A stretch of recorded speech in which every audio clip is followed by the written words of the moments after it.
Well, this morning we're going to continue our series on the Old Testament, and we're going to be digging deep into the Scriptures today so that we can become mature in the Word. So if you were looking for a fluffy, easy word today, it's not going to be today. We're going to dig deep, and that's a good thing because it is really good to be mature in the Word. And I fully anticipate that as we dig deep into the details of the Old Testament, that we will come to a deeper knowledge of the original intended message of the Bible. And then, as we read the Scriptures, I believe that more lights will come on and the message will become more clear, and how everything in the Scriptures fits together will become more clear, and there'll be more joy and more depth and more revelation as we spend time in the Scriptures. And of course, ultimately, I believe that through this process, we'll see Jesus with magnified clarity and increased revelation. Now, as I stated before, and as we've mentioned, we're formatting our study of the Old Testament alongside the great work of Dr. Sandra Richter in her book, The Epic of Eden, and we're going to continue using that format again today. If you've missed any of our previous messages on this Old Testament series, I'd really encourage you to catch them on the web. There's a lot of great stuff and a lot of deep insights that we're unearthing through this series, and everything kind of builds on another. So it would be very, very helpful in this process, and even just to get a firmer grip of the Scriptures, it'd be a great idea. So in our first message in this series, we set out the goal to unearth the original intended message of the Bible as it was understood by those who wrote it. Now, to accomplish this great feat, we must get past the great barrier, which is that chasm of history and geography and language and culture that distantly separates us from the heroes of our faith. If we're going to understand the intent of the biblical authors, we need to see the world as they did. It's very important. We need to learn to enter into their story through their ancient eyes. So today we're going to start tackling a primary organizing principle upon which the whole Old Testament story is built. Actually, the whole entire biblical story is structured. And that organizing principle is covenant. The biblical writers were not haphazard storytellers. They were very bright theologians. And the biblical writers consciously organized their material in a deliberate fashion to communicate certain truths. Covenant is the backbone of the Old Testament and the New Testament that helps to bring order and progression to the whole. And this is even apparent in how we refer to the Scriptures as the Old Testament, or the Old Covenant, and the New Testament, or the New Covenant. The Old Testament is structured around 5 central figures: Adam, Noah, Abraham, Moses, and David. Old Testament theology is structured around these 5 main characters. Why? Because of the covenants God made with them as they were mediators to the people. And we're going to learn more about these more specific covenants in future teachings.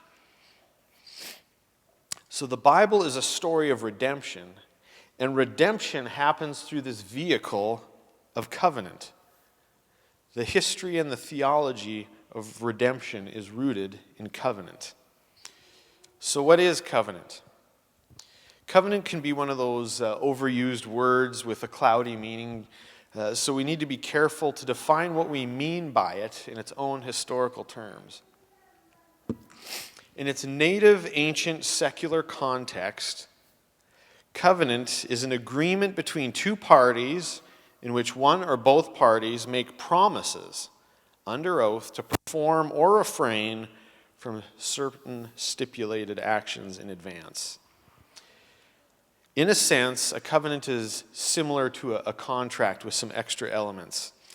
And these covenants could be made at an individual, personal level, at a tribal level, or at a national level.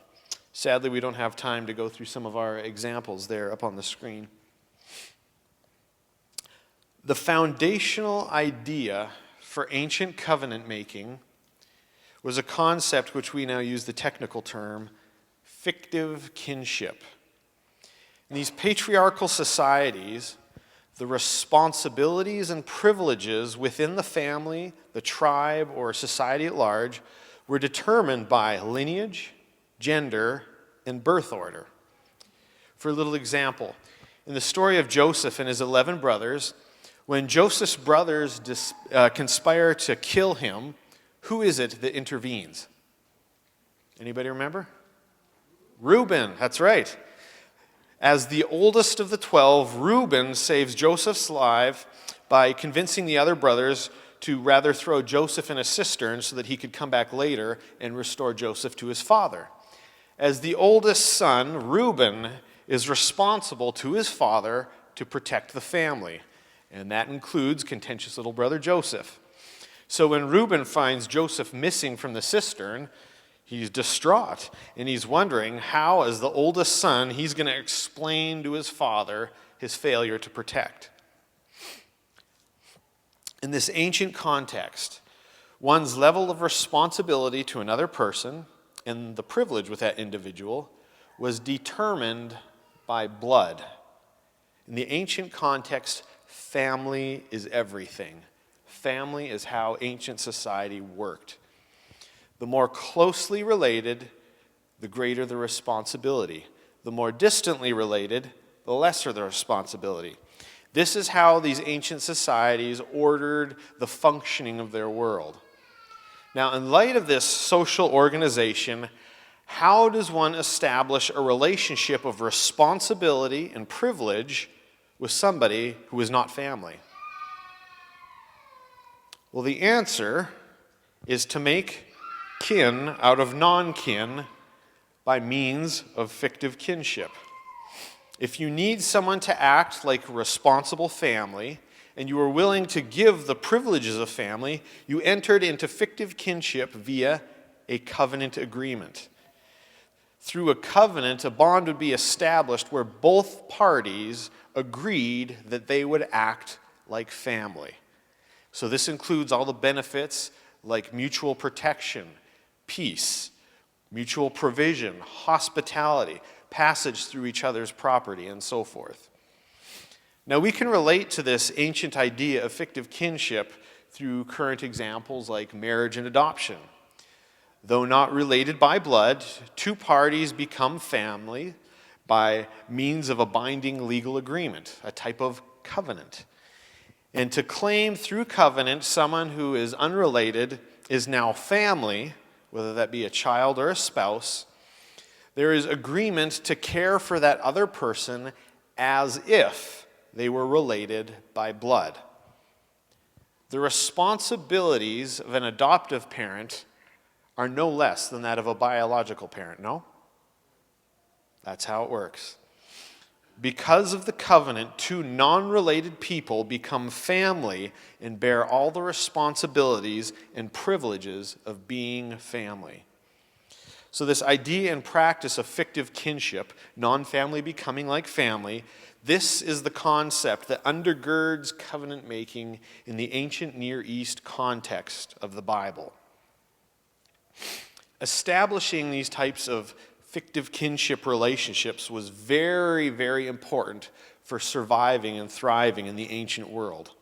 To say the least, life was brutal. There were no safety nets. There was no government, there was no central government, no United Nations, no health care that we could rely upon. The only safety net was family, and family that took their responsibilities for one another. So this idea of these relationships was important for survival. Consider this as well. Israel's territory is sandwiched in between two superpowers. We have Egypt in the southwest, and then we have Mesopotamia in the northeast.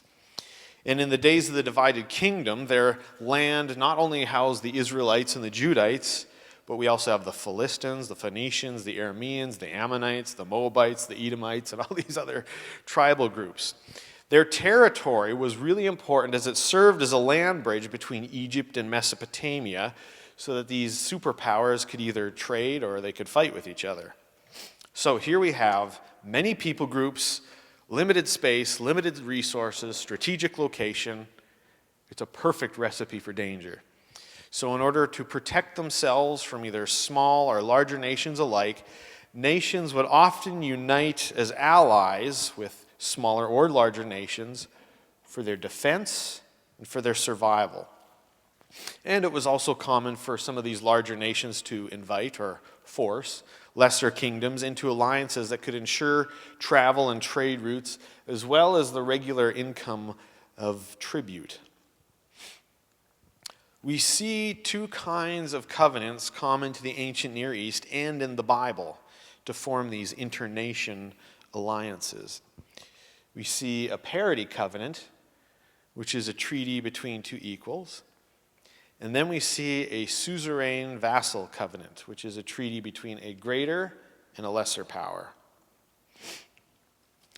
Within the parity covenants, the responsibilities of all parties were typically limited to military allegiance against an outsider. If one of the parties was attacked, what would happen? All the covenant partners came to defend. If a superpower was on the move, then all the covenant powers would come, all the covenant partners would come to resist the superpower. It was kind of like an all for one for all kind of thing. There's strength in numbers. Parity covenants would also often involve the freedom of passage in an ally's territory for trade. In a parity covenant, the covenant partners would speak of one another as brothers. Again, we see the influence of fictive kinship and the deeply embedded metaphor of family to define the nature of the covenant. They would often say, "We will behave as though we are brothers." Our next covenant, the suzerain vassal covenant, was quite different. Now we're going to go fairly deep on this one, so bear with me. These details will be important as we see this stuff all through the Bible. And hopefully as we go through some of this stuff, some lights will go on in terms of things that you've read. It's like, now I get it and how it relates. This is covenant language we're dealing with. So the suzerain vassal covenant was quite different. Because one partner was greater and more powerful than the other, the greater partner had the right to demand submission of the weaker ally.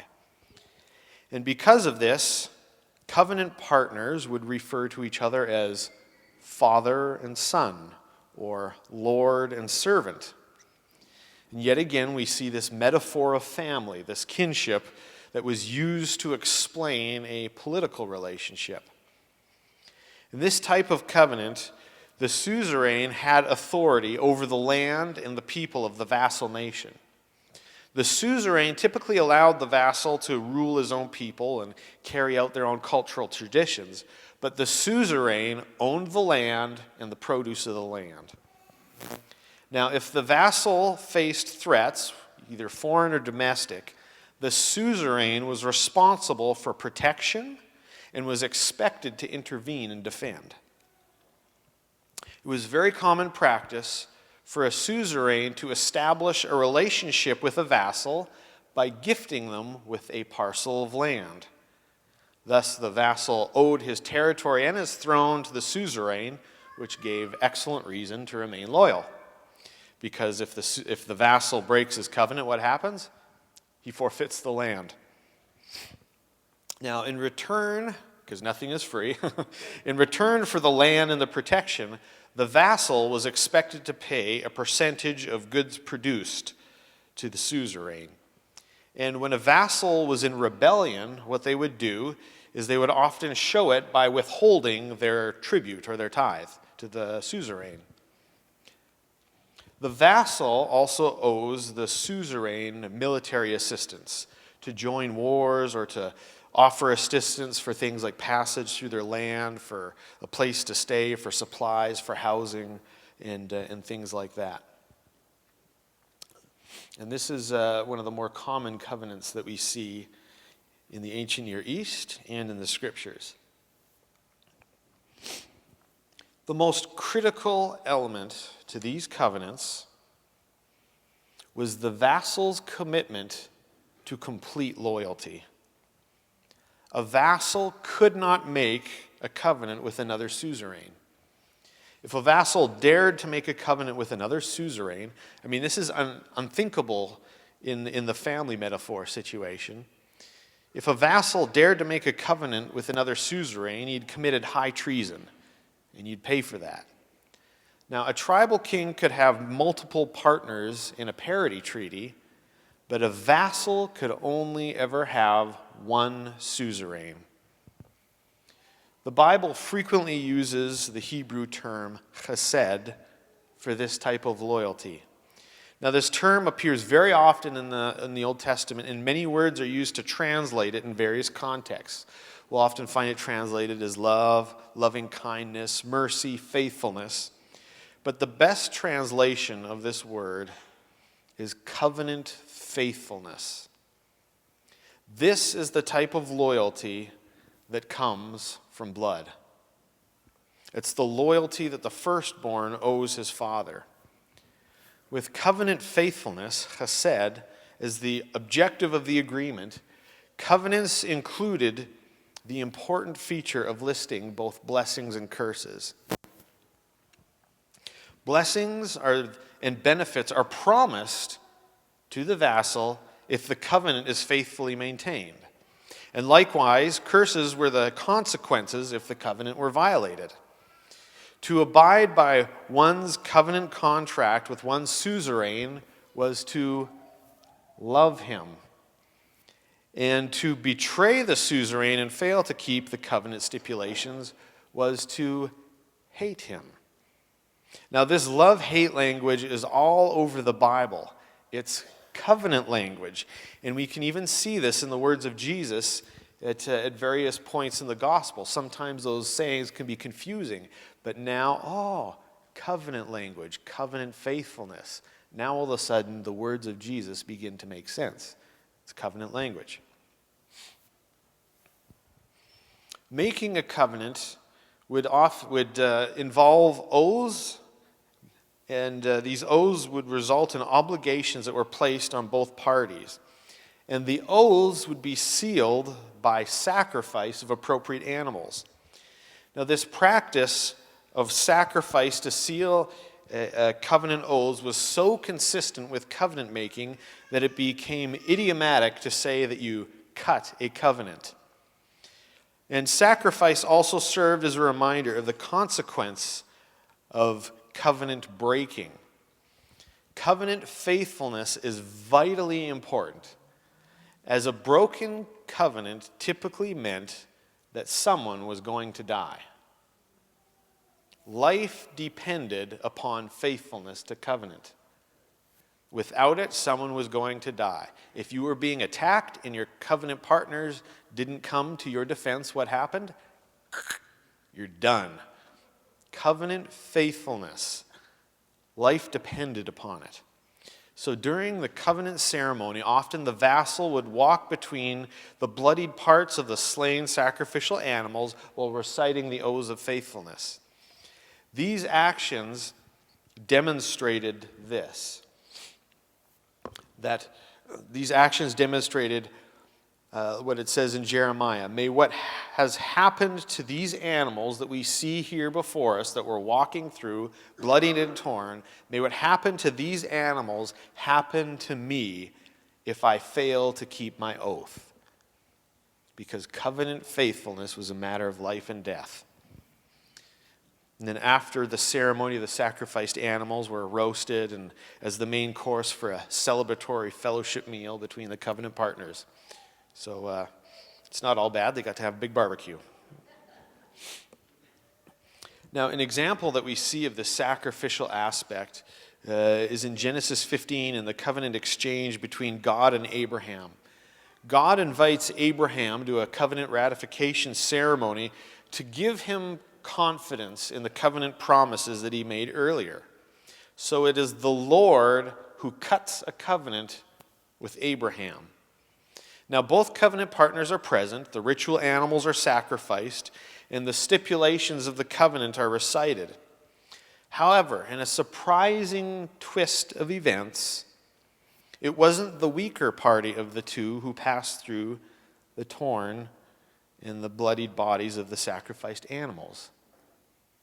It was the Lord himself who passed through the sacrificial animals. By the Lord's actions, the Lord announces this: "May what happened to these animals happen to me if I fail to keep my oath." Already in the opening chapters of the Bible, we're seeing the gospel. It's not about what we do for him, it's about what the Lord has done for us. And as we read through the scripture, we see that God did not fail in keeping his covenant promises.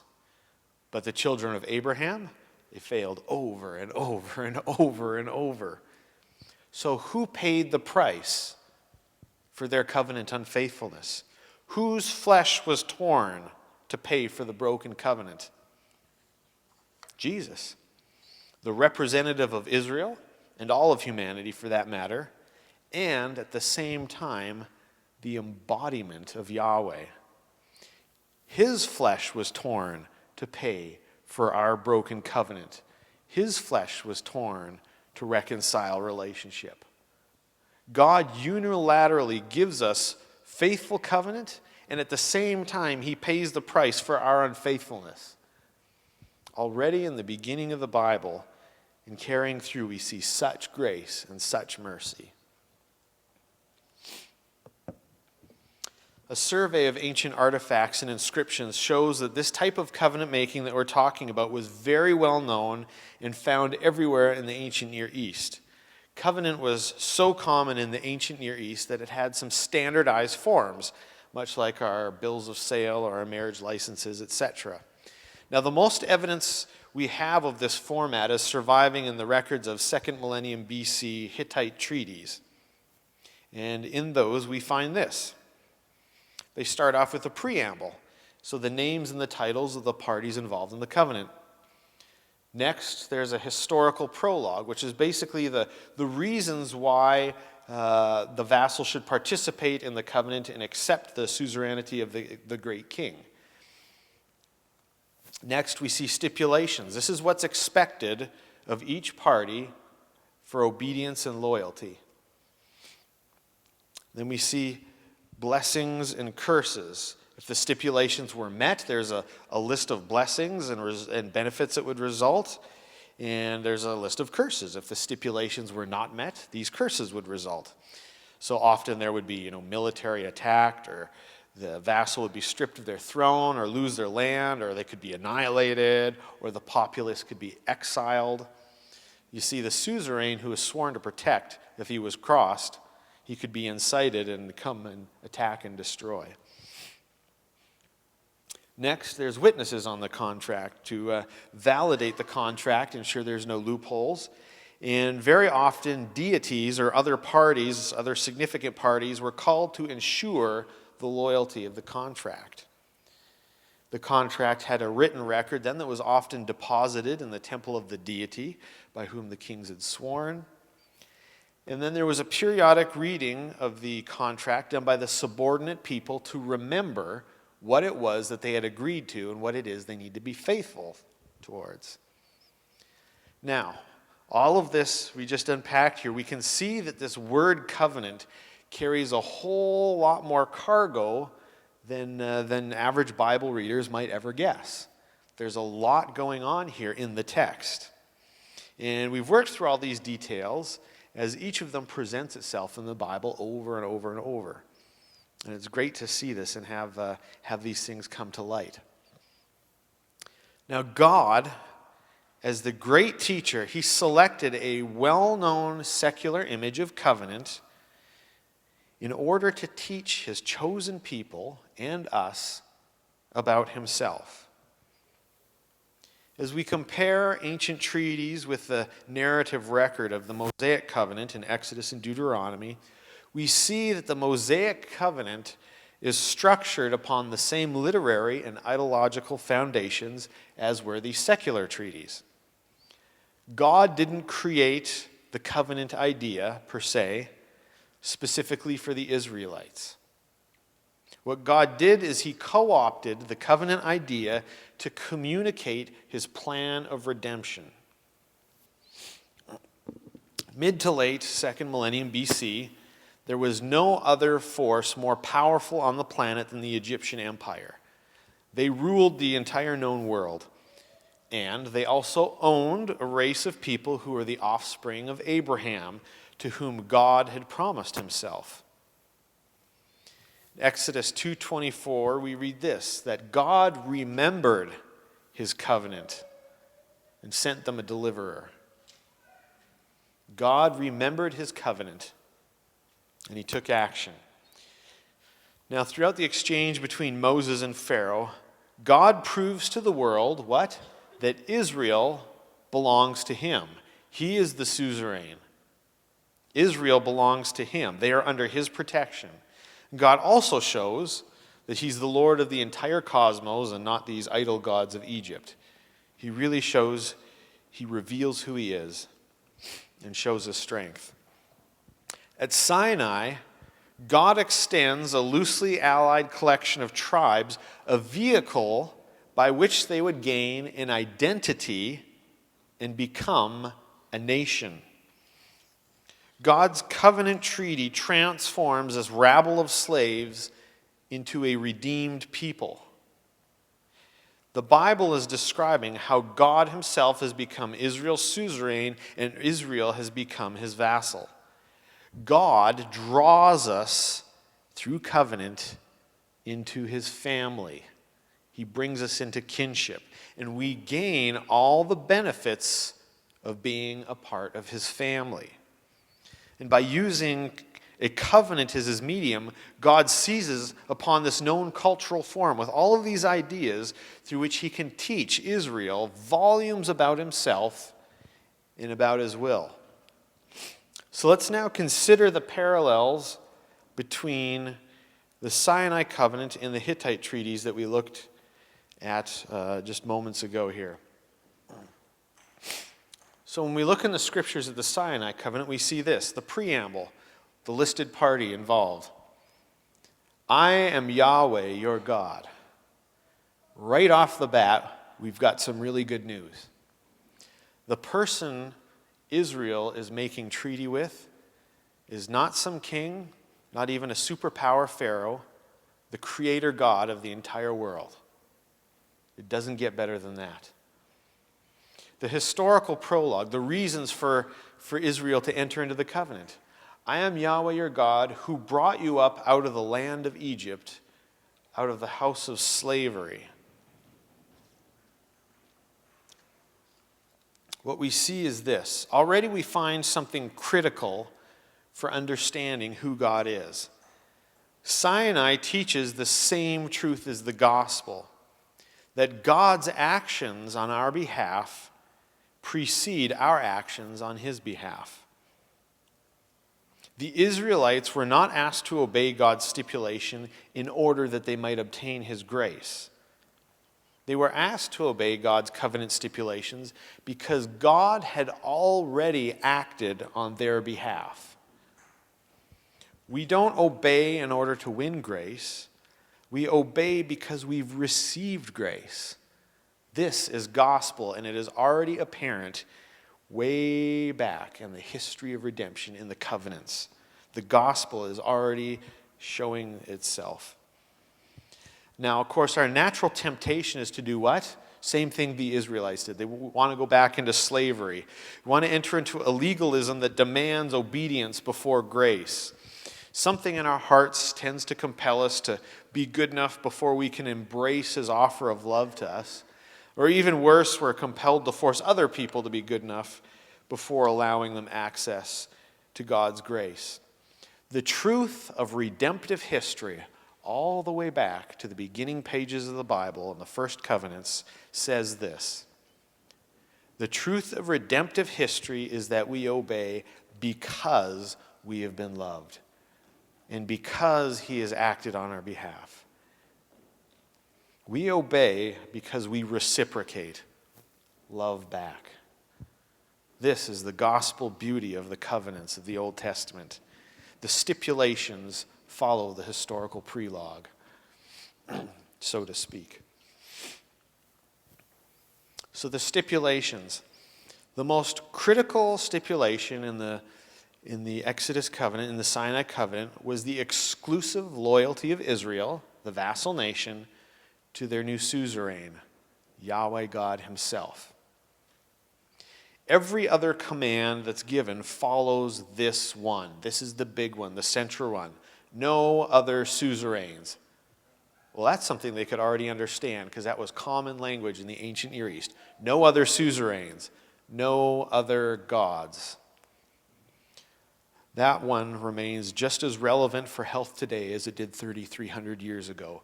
No other gods. You see, for Abraham's people who were in polytheistic Egypt for so long, monotheism was not on the radar. God helps them to understand that there is only one God by using the familiar picture of political covenant. No other suzerains, no other gods. This is how God spoke into redemptive history. Just as a nation would not bind itself to another suzerain, Israel would not bind itself to more than one God. In addition to confusion over who God is, the people of Israel had been shaped by generations of slavery. Now consider the long-term effects of this. How would they organize their society? What laws would they have to rule themselves?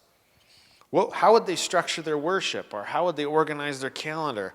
How would they organize forces to defeat the Canaanites in their promised land? All of these things. Building upon the foundation of only one God and only one suzerain, the Sinai covenant, in which we find the Ten Commandments, goes on to list the other stipulations. God's covenant stipulations that we find in the Ten Commandments are his mercy by teaching his people how best to live and best to thrive. Even in the stipulations of the covenant, we see such grace and such mercy. Now, within the Sinai covenant, we also find blessings and curses. If you obey, if you keep these stipulations, it will go well with you, you will have life, and you can keep the promised land, and you will prosper. Sounds like a good deal. And many eras in their history, they did exactly that, and it worked. However, if you disobey, if you don't follow those stipulations in the covenant, you'll lose the promised land. And how many times do we read in their history that they disobeyed, foreign nations come in, take over, or they're exiled?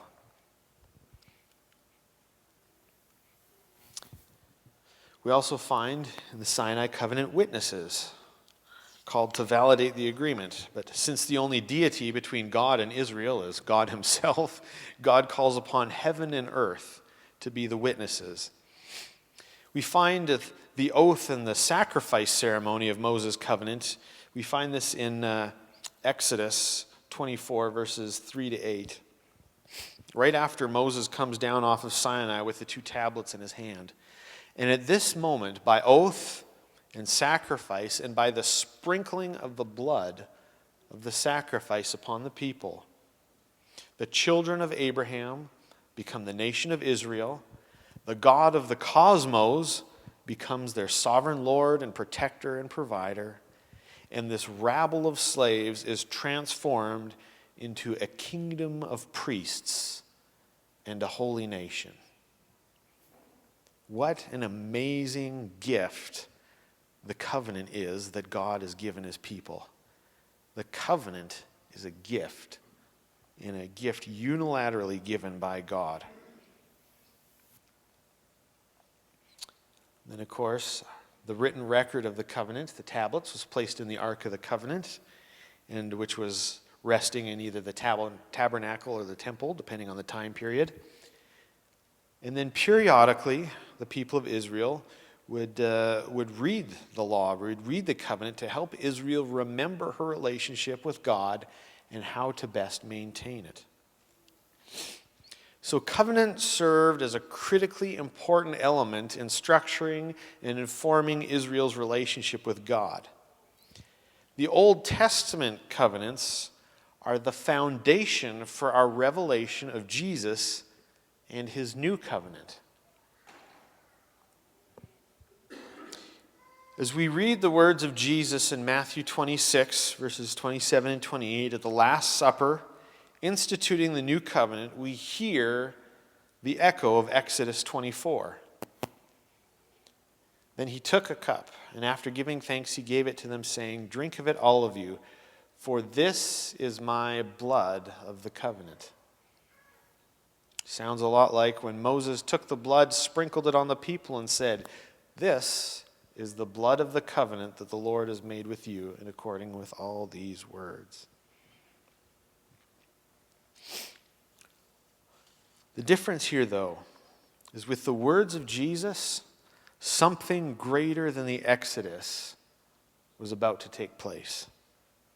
By means of oath and sacrifice, yet another rabble of slaves was about to be transformed into God's covenant people who could receive all of his covenant blessings and all of his covenant protections and the covenant inheritance.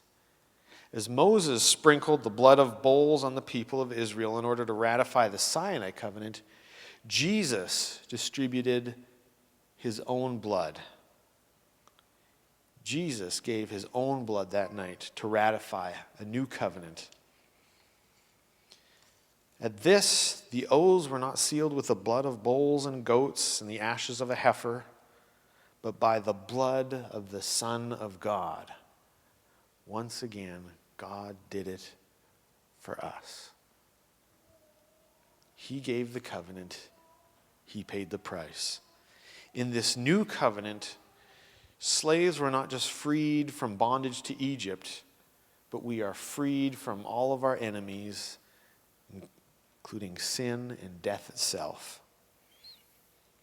In this new covenant, the Lord of the cosmos has served as both the suzerain and as the sacrifice. Our participation in the covenant God gifts to us, it empowers us to be faithful and trustworthy, just as he is faithful and trustworthy and has been faithful and trustworthy through the ages. Faithfulness is the initial and the final intent of how our world was created to work in union with our Creator God and in union with one another. Faithfulness is a manifestation of the kingdom of God. Our faithfulness to God is a vehicle through which God's rule and reign is manifest on the earth. An exodus to freedom awaits all who are exiled to oppression and sin. And it's found in Jesus. God is a covenant-making and a covenant-keeping God. And he invites us to be like him, covenant keepers. He invites us to reflect his likeness to the world so that all may be redeemed and come into his family, where they can receive all the blessings and protections of his family. That's what he longs for. And to live in faithful covenant is to live in the grace of the gospel and to say yes to God's invitation to come into his family and to come home. This is the gospel that we see from the beginning that stretches to right here and right now with his invitation. Amen.